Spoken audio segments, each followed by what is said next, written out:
Ceux qui me disent Seigneur, Seigneur, n'hériteront pas tous le royaume des cieux, mais c'est lui-là seul qui fait la volonté de Dieu.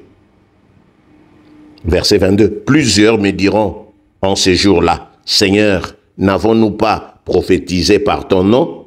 N'avons-nous pas chassé des démons par ton nom? Et n'avons-nous pas fait beaucoup de miracles par ton nom? Alors je leur dirai ouvertement, je ne vous ai jamais connu. Retirez-vous de moi, vous qui commettez l'iniquité. Nous voulons nous adresser aujourd'hui à nous-mêmes. Pourquoi Christ nous dira, je ne vous ai jamais connu? Après avoir servi Dieu, après avoir été à côté de Dieu tous les jours, en train de suivre les programmes, la parole de Dieu dans la maison de Dieu. Mais pourquoi Christ va nous dire tout simplement, retirez-vous de moi, vous qui commettez l'iniquité? Chers amis, nous voulons parler du formalisme, du conformisme. Nous devons être simples avec Christ. Soyez simples comme la colombe. Les dangers du formalisme religieux au détriment d'une relation authentique avec Dieu, Jésus-Christ lui-même a dénoncé cette tendance chez les pharisiens de son époque en disant « Ce peuple m'honore des lèvres, mais son cœur est éloigné de moi. C'est en vain qu'il m'honore en enseignant des préceptes qui sont des commandements d'hommes. » Matthieu 15, 8 à 9. Donc, ces passages bibliques font écho aux paroles de Christ dans Matthieu 7, 21, 23. Ceux qui me disent Seigneur, Seigneur, n'entreront pas tous dans le royaume, seulement celui qui fait la volonté de Dieu. Plusieurs me diront en ces jours-là, Seigneur, n'avons-nous pas prophétisé par ton nom? N'avons-nous pas chassé des démons par ton nom? Et n'avons-nous pas fait beaucoup de miracles par ton nom? Alors je leur dirai, je ne vous ai jamais connu. Retirez-vous de moi. Ce passage souligne une distinction cruciale entre la religiosité et la relation avec Dieu. Nous sommes devenus des religieux, des traditionnalistes dans la maison de Dieu, des ritualistes entourés de beaucoup de règles, au lieu d'être en communion, en relation avec Dieu. Si Dieu dit « je ne vous ai jamais connu », ça veut dire qu'il n'y a pas de relation, il n'y a jamais eu de relation. Donc Jésus nous met en garde contre un christianisme qui repose uniquement sur les œuvres extérieures, les rituels, les titres ou même l'activisme religieux, sans une véritable transformation intérieure et une relation vivante avec lui. Nous sommes aujourd'hui dans une illusion totale, dans le formalisme religieux. Beaucoup de personnes d'entre nous, y compris des prédicateurs, des pasteurs, des fidèles engagés, des leaders, pouvons croire être proches de Dieu, simplement parce que nous sommes actifs dans l'Église. Nous sommes actifs dans la maison de Dieu. Nous enseignons la Bible, nous participons à des œuvres chrétiennes. Pourtant, Jésus montre que l'implication religieuse ne garantit pas une relation avec lui. Le formalisme peut donner l'impression d'être spirituellement en règle, mais il peut cacher un cœur qui n'est pas réellement tourné vers Dieu. Nous allons à l'église, nous prions, nous lisons la Bible, nous donnons nos offrandes, nos dîmes, c'est devenu un rituel, mais en réalité, il n'y a pas de relation avec le Seigneur. Nous qui prêchons, nous pouvons prêcher l'amour sans l'expérimenter. Nous parlons seulement amour, amour, mais nous-mêmes, nous n'expérimentons pas l'amour de Dieu. Nous récitons des prières, mais sans prier réellement. Nous suivons des traditions, sans chercher à connaître Dieu. Nous ne connaissons pas Dieu. Nous connaissons Dieu entre guillemets. Nous connaissons beaucoup de choses sur Dieu. Nous connaissons des versets bibliques, les enseignements chrétiens, les enseignements théologiques. Nous connaissons la doctrine sans avoir une relation authentique avec le Seigneur. C'est ça le problème de nous qui sommes chrétiens, serviteurs de Dieu. Judas Iscariote a vécu avec Jésus pendant 3 ans, mais il ne l'a jamais vraiment connu, ni aimé, mais il était là. Il n'a jamais manqué, il a fait toutes les missions avec le Seigneur. C'était juste le conformisme, l'automatisme, le rituel, mais Judas n'a jamais connu Dieu. Mais nous pensons que l'histoire de Judas est passée. Non, c'est ce que nous sommes aujourd'hui, nous qui sommes chrétiens, nous qui prêchons la parole de Dieu. Quand nous prêchons Judas, nous pensons que Judas est passé. Non, il y a des Judas actuels, nous sommes dedans. Les pharisiens étaient des experts en parole de Dieu, en loi. Ils connaissaient bien les Écritures. Mais ils ont rejeté Jésus. Donc connaître la parole de Dieu, connaître les Écritures, ce n'est pas une garantie que nous connaissons Dieu. Pour preuve, les démons eux-mêmes croient en Dieu et tremblent même. Jacques chapitre 2 au verset 19. Mais les démons ne sont pas sauvés. Souvenez-vous de Marc chapitre 5, l'histoire de fou de Gadara. Comment est-ce que quand les démons ont vu Jésus, ils se sont prosternés? Ils ont même supplié Jésus. Ils ont dit, Jésus, ne nous envoie pas hors de la ville. Envoie-nous dans les pourceaux. Donc, ils connaissaient Dieu.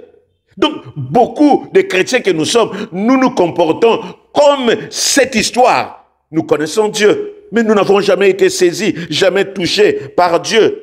Nous avons une foi basée sur des règles plutôt que sur la transformation du cœur. Je viens tous les jours à l'église, mais mon cœur n'a pas encore accepté Jésus. Nous sommes là tout le temps, nous parlons de Jésus, mais nos cœurs sont loin de Dieu.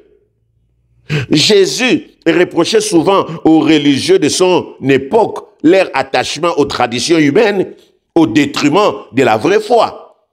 Matthieu 15, verset 8. « Ces peuples m'honorent des lèvres, mais son cœur est éloigné de moi. » C'est ce que nous sommes aujourd'hui.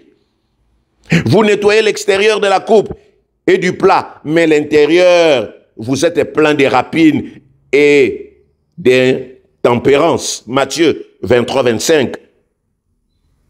On peut donc être fidèle à l'Église, connaître toutes les doctrines, respecter toutes les règles, les rituels, les traditions, mais ne jamais avoir laissé Jésus nous transformer. Il n'a pas encore transformé nos cœurs. C'est pour cela, nous nous sommes toujours posé la question, mais comment est-ce que les gens qui sont là, qui ont chassé les démons, Jésus dit, je ne vous ai jamais connus, à cause de ces choses. Et malheureusement, en venant au Seigneur, en venant à l'église, nous avons ce que nous appelons une fausse sécurité spirituelle.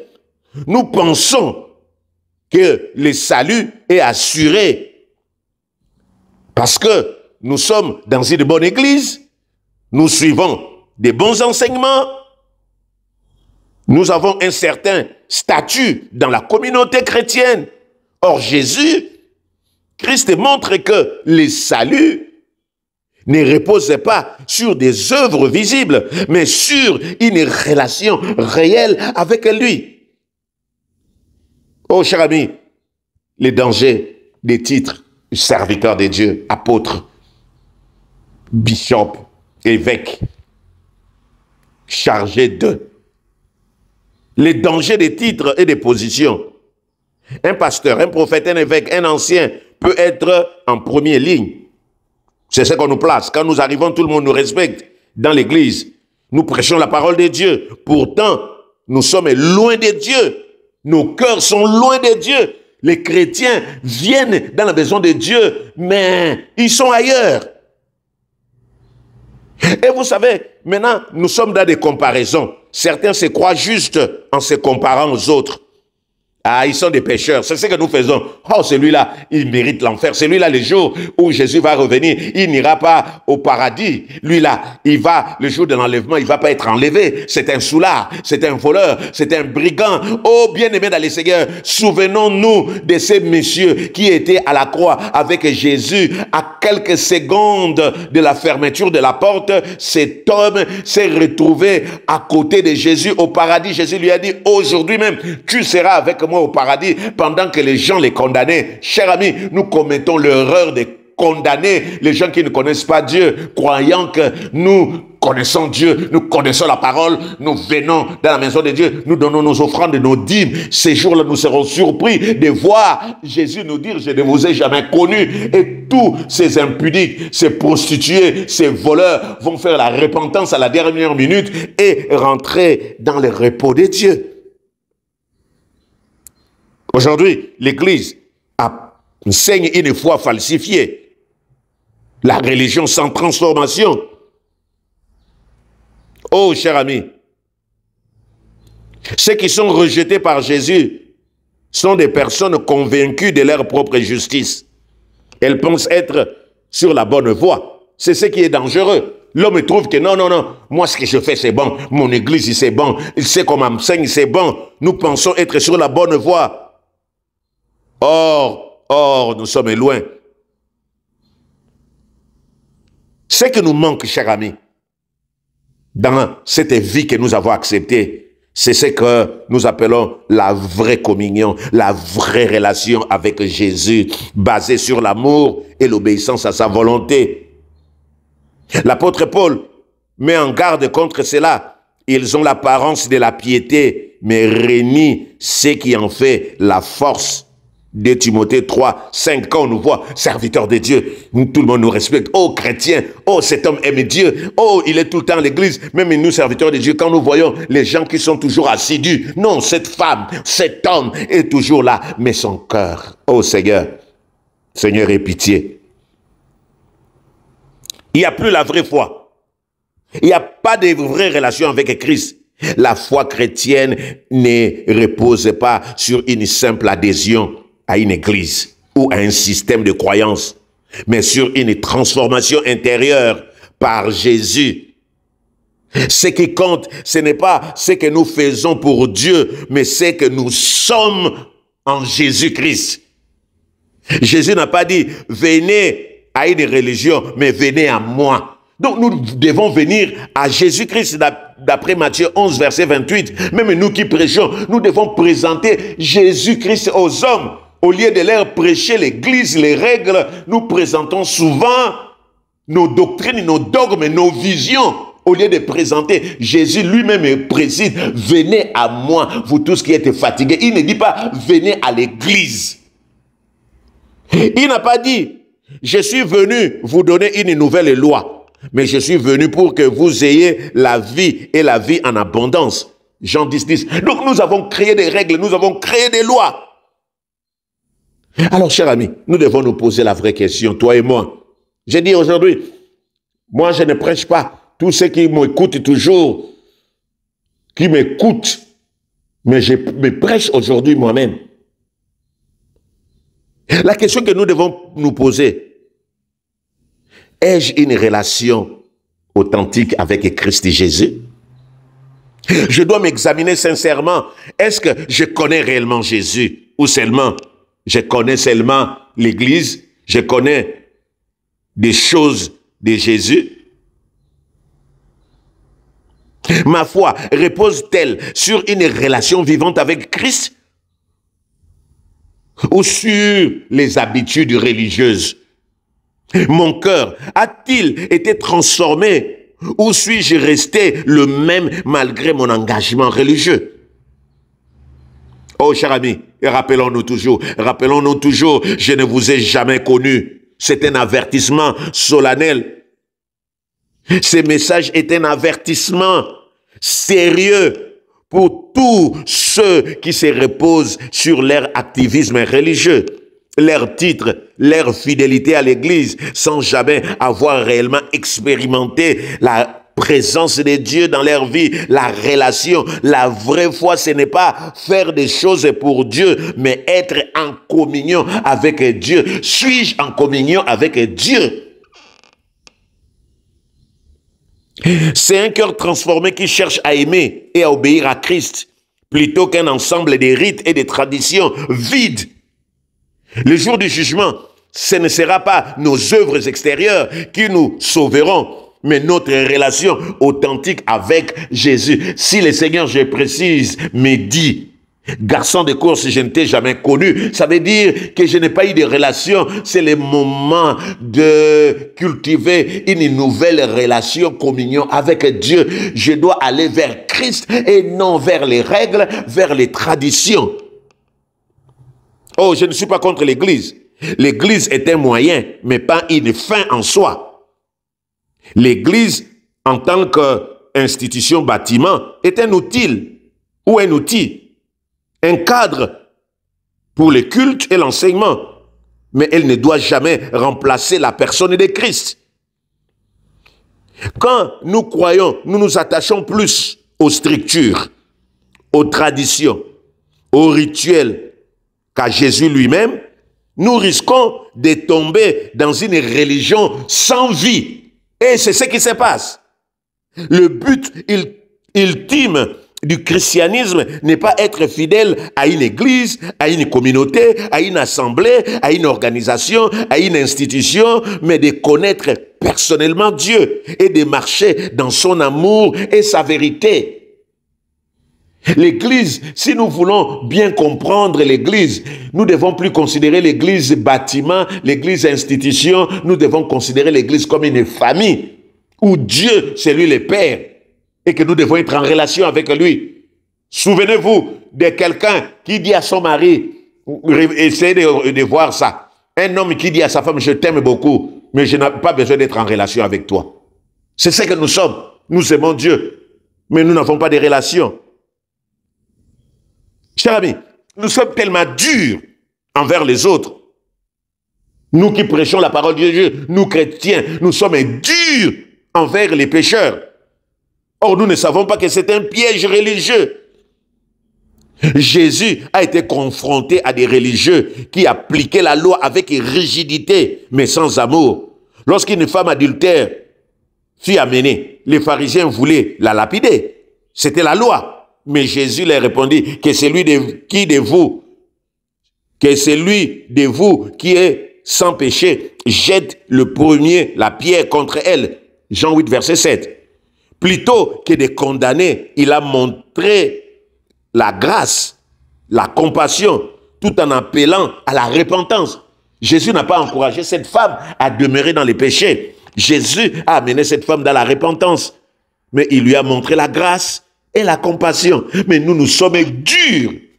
Nous, chrétiens, nous sommes durs vis-à-vis des gens qui sont dans les péchés. Nous, serviteurs de Dieu, nous sommes durs. Que le Seigneur nous pardonne. La Bible dit, heureux les miséricordieux, ils obtiendront miséricorde. Aujourd'hui, de nombreux croyants tombent dans le même piège. Ils jugent sévèrement ceux qui ne suivent pas les règles de l'Église, oubliant que nous sommes tous sauvés par grâce et non par nos œuvres. Éphésiens 2, 8 à 9. Un christianisme sans amour, c'est un danger. L'un des signes les plus graves d'un christianisme déconnecté de Dieu est l'absence d'amour authentique entre frères et sœurs en Christ. J'ai dit à ceci, tous connaîtront que vous êtes mes disciples si vous avez de l'amour les uns pour les autres. Jean 13, 35. À l'église, il n'y a pas l'amour. C'est le capitalisme, c'est chacun pour soi. Quand il y a l'hypocrisie, le jugement sévère, le manque de compassion dans l'église, cela montre que Christ n'est pas réellement au centre. Une foi sans amour est une foi morte. Et vous savez, ce qui va encore nous confondre ce jour, quand il dira « je ne vous ai jamais connu », c'est l'illusion de la pratique religieuse. Aller à l'église régulièrement, assister à tous les programmes, donner la dîme, les offrandes, prier publiquement, Cher ami, toutes ces choses ne nous garantissent pas le ciel. Cette illusion de la pratique religieuse ne garantit pas une relation avec Dieu. C'est pour cela, il répète, beaucoup me diront en ce jour, Seigneur, n'avons-nous pas prophétisé? Tout ça, ce sont des pratiques. Ces passages montrent que ce n'est pas l'activité religieuse qui sauve, mais une relation fidèle avec Dieu. Cher ami, il faut que le Seigneur nous aide, que Dieu nous aide à avoir une relation avec lui. Nous devons changer notre façon de faire. Nous devons avoir une relation avec Dieu. Nous qui prêchons, nous insistons, nous devons amener les gens vers Christ et non vers les lois, les règles dures. Je nous ai dit, quand Jésus fait rentrer, et quand il dit « je ne vous ai jamais connu », mais il y aura des gens qui vont rentrer. Mais qui sont ces gens-là? Ce sont des païens qui nous surprendront au jugement. Jésus a dit que certains païens ou pécheurs que nous méprisons pourraient nous dévancer dans le royaume. Souvenez-vous de Matthieu 21, 31. Les publicains et les prostituées vous dévanceront dans le royaume de Dieu. Pourquoi? Parce qu'ils auront à un moment donné, chercher Dieu de manière sincère. C'est là qu'ils vont recevoir la grâce. Pendant que nous croyants, nous chrétiens, serviteurs de Dieu, toujours aveugles, toujours gonflés, nous sommes dans la religion, nous serons restés loin de Dieu. Revenons à l'essentiel. L'essentiel du christianisme, ce n'est pas de suivre des rituels ou d'appartenir à une église, à une institution, mais de connaître et aimer Jésus, vivre dans l'amour, pratiquer la justice, la miséricorde, chercher une relation personnelle avec Dieu au lieu de se cacher derrière des traditions vides de sens. Le plus grand danger n'est pas d'être en dehors d'une église, mais d'être dans l'église sans jamais avoir connu Jésus. C'est-à-dire ceux qui sont en dehors de l'église, qui ne connaissent pas Jésus, ont encore la grâce un jour de venir à Christ, de faire la repentance, de rentrer dans le royaume. Mais nous qui sommes dans l'église sans connaître Dieu, ces jours-là, nous allons avoir des sérieux problèmes. Père, aie pitié de moi. Dieu, pardonne-moi. Moi, je croyais te connaître, je croyais te servir. Or, je suis loin, loin de toi. Loin de toi, Seigneur. Je suis dans le formalisme religieux. Je suis dans le conformisme, oh Dieu. Je suis traditionnaliste dans l'automatisme, Seigneur, au lieu d'avoir la relation. Moi-même, je n'ai pas de relation. Au lieu d'amener des gens à Christ, moi, je les amène vers la religion. Dieu de grâce et pitié, Dieu de grâce et compassion de moi. Je me répands, Seigneur, change-moi, transforme mon cœur, change ma vie, oh Dieu.